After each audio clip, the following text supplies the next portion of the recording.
messieurs, bonsoir. Ravi de vous retrouver sur le journal en français. Voici le titre.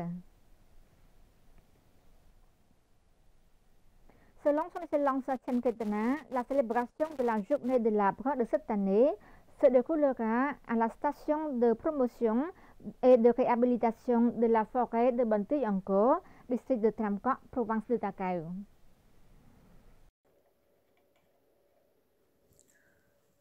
Dans la matinée du 11 juin 2024, son excellence Chen Kaitana, conseiller du gouvernement royal et secrétaire général du Comité national des festivals nationaux et internationaux, a présidé une réunion pour discuter des préparatifs de la cérémonie de la journée de l'arbre au secrétariat général du Comité national des festivals nationaux et internationaux, avec la participation de son excellence de Lô Chum Tieu, représentant des ministères et institutions concernées.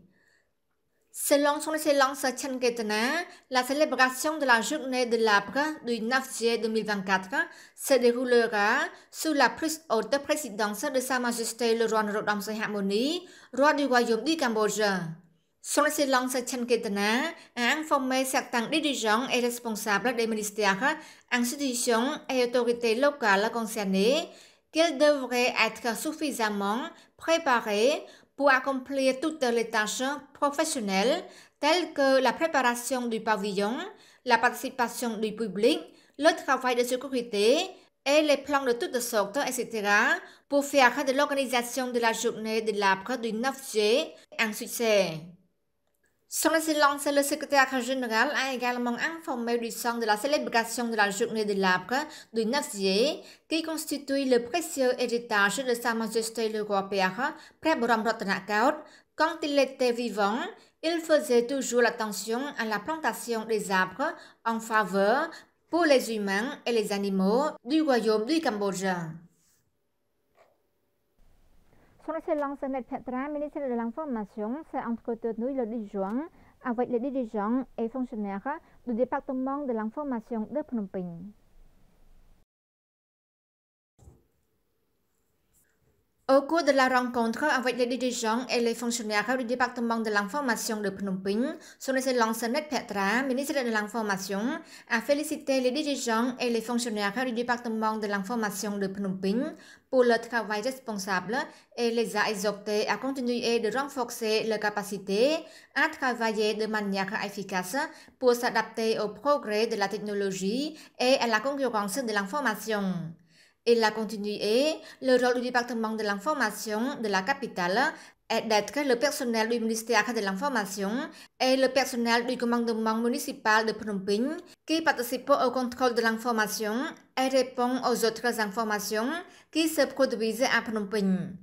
La réunion s'est également déroulée en présence de son excellence Kat Chai, vice-gouverneur de Phnom Penh.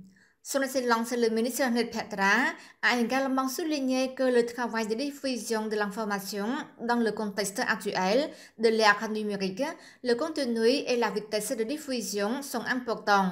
C'est pourquoi le ministère de l'Information, au cours de son 7e mandat, a défini la vision d'être une institution de relations publiques du gouvernement royal qui doit être proactive, interactive, de qualité et efficace.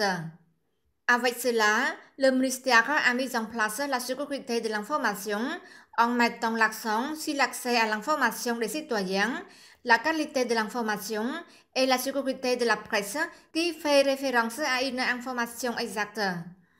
Son excellence Kat Chai, vice-gouverneur de Phnom Penh et porte-parole de l'administration de Phnom Penh, a déclaré que le travail de la presse est très important dans le monde.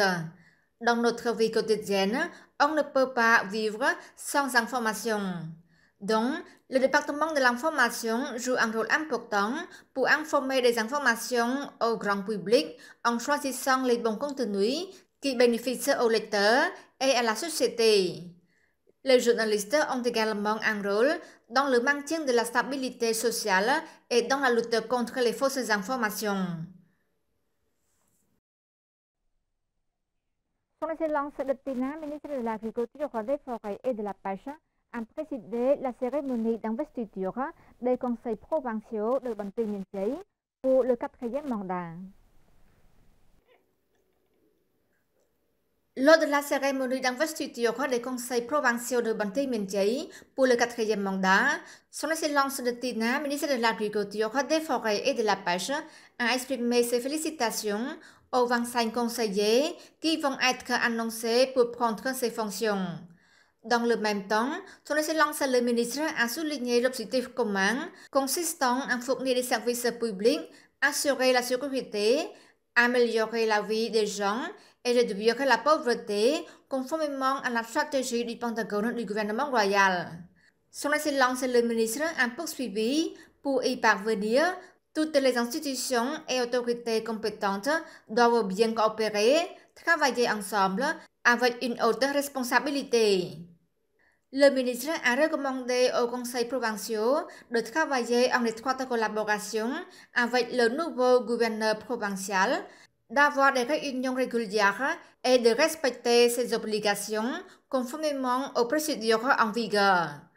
En outre, le ministre a déclaré que le conseil provincial doit se réunir pour préparer le plan de développement provincial et lancer le programme de réforme conformément à la politique du gouvernement royal visant à examiner la fourniture des services publics plus proches à la population, ainsi qu'assurer la gestion de la sécurité locale et résoudre les problèmes des habitants de manière rapide et efficace. Madame Srongphevi, à la tête de BIA, a invité une équipe de médecins coréens à fournir des soins médicaux gratuits aux habitants du village de Preilvia, Sông Cặp Trong Chai Đớ, Khan Po San Chay, Phnom Penh. Madame Srongphevi, athlète de billard et membre de la Fédération cambodgienne de billard et de snooker, a dirigé une équipe de médecins bénévoles de Corée du Sud pour collaborer avec l'organisation Punlu Anakut afin de fournir des soins médicaux gratuits aux habitants du village de Preilvia, Sông Cặp Trong Chai Đớ, Khan Po San Chay, Phnom Penh. Les médecins bénévoles qui sont venus à cette occasion ont des spécialisés en médecine générale, en ophtalmologie, en dentisterie et en médecine. À cette occasion, M. Nun Sotero, président de l'organisation Punlu Anakut, a exprimé sa profonde gratitude à Madame Srongphevi pour avoir dirigé une équipe de médecins bénévoles de Corée du Sud pour fournir des soins médicaux gratuits à la population cambodgienne. Il a également appelé les médecins volontaires coréens à poursuivre ce travail humanitaire au Cambodge. Avec ce travail humanitaire, Madame Srongphevi a exprimé son enthousiasme et sa joie de rencontrer les orphelins vivant à l'organisation Punlu Anakut. Grâce à une visite en face à la situation des orphelins à Punlu Anakut pour la première fois, elle a été incitée à participer à des actions de sensibilisation et à mobiliser des philanthropes pour apporter des soutiens pour soutenir l'organisation Punlu Anakut afin de fournir la vie quotidienne des enfants orphelins de cette organisation. Madame Srongphevi a également exhorté tous les philanthropes à participer à des activités humanitaires pour contribuer à aider les orphelins et les nécessiteurs de cette organisation. C'est la fin de notre journal. Merci pour votre fidélité. Bonne suite de programme sur TVK. À demain.